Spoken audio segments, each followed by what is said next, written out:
Birthday సందర్భంగా ఏడుకొండల వాడిని వెంకటేశ్వర స్వామిని ప్రతి సంవత్సరం కూడా దర్శనం చేసుకున్నా. ఈసారి కూడా దర్శనం చేసుకున్నా.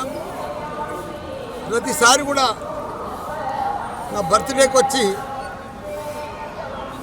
నేను ఏది మొక్కినా నాకు ఆ భగవంతుడు కూడా అందిస్తున్నాడు.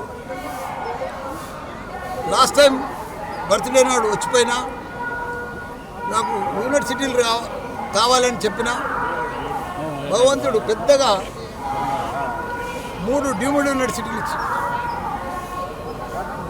దేశంలోనే ఫస్ట్ టైం 3 డీమ్డ్ యూనివర్సిటీలు రన్ చేస్తున్నా నేను ఒక్కరిని హైదరాబాద్. ఒక 50,000 మంది స్టూడెంట్స్ తోటి, ఒక 10,000 మంది టీచర్స్ తోటి. అదే మాదిరిగా రాజకీయంలో కూడా గత 84 సంది వస్తున్నా. నేను ఎంపీ కావాలనుకున్నా. నేను అనుకోలే కూడా, దేవునికి మొక్కలే కూడా, కానీ ఎంపీ చేసాడు భగవంతుడు. మినిస్టర్ కూడా చేసేసాడు. మళ్ళీ ఇప్పుడు ఎమ్మెల్యే కూడా చేసాడు. కానీ ఇప్పుడు భగవంతుని ఏం కోరుకున్నా అంటే మళ్ళీ మా కేసీఆర్ సీఎం కావాలి. ఎందుకంటే ఆయన గత 10 సంవత్సరాలు దేశంలోనే ఒక చరిత్ర సృష్టించాడు. ఒక ఆదర్శ రాష్ట్రంగా తీర్చిదిద్దింది భారతదేశంలో. తెలంగాణ అంటే ఒక అన్నపూర్ణ రాష్ట్రంగా తీర్చిదిద్దింది. ప్రతి దాంట్లో కూడా 12,769 గ్రామాలు ఉంటాయి తెలంగాణలో. ప్రతి గ్రామానికి డంపింగ్ యార్డు, గ్రేవ్ యార్డు, తాగునీరు, సాగునీరు, 24 గంటల కరెంటు. అసలు అభివృద్ధి కూడా ఎక్కడ లేదు దేశంలో. అట్లా చేసి కాకపోతే మా కేటీఆర్ గారు కూడా 3 లక్షల ఉద్యోగాలు ఉండే ఐటీ పరిశ్రమలు 9 లక్షల ఉద్యోగాలు తీసుకున్నారు.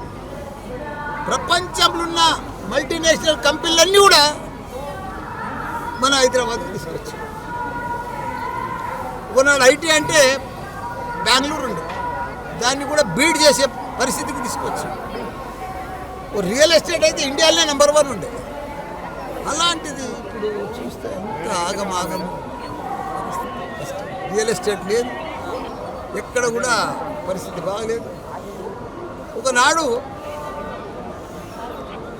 ఆంధ్రలో అంతా అమ్ముకొని ఇప్పుడు హైదరాబాద్కు, ఇప్పుడు అంతా రివర్స్ అయిపోయింది. మళ్ళీ ఇప్పుడు ఆంధ్రలో, మన తెలంగాణలో ఇప్పుడు అమ్మితే కూడా అమ్మబోతున్నారు.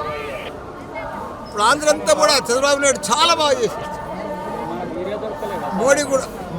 మోడీ కూడా చాలా పెద్ద ఎత్తున డెవలప్మెంట్ చేస్తుంది. ఇక్కడ లక్షల కోట్ల రూపాయలు కూడా ఇక్కడ అభివృద్ధికి ఇస్తుంది. ఇక్కడ ఉన్నది కూడా డెవలప్మెంట్ లేదు. ఫర్ క్యాపిటల్ ఇన్కమ్ ఉండే ఒక టాప్, ఇప్పుడు అది కూడా మెల్లగా జారిపోతూ ఉంది. కాబట్టి అందుకే మళ్ళీ మా కేసీఆర్ వస్తే పాత రోజులు వస్తాయని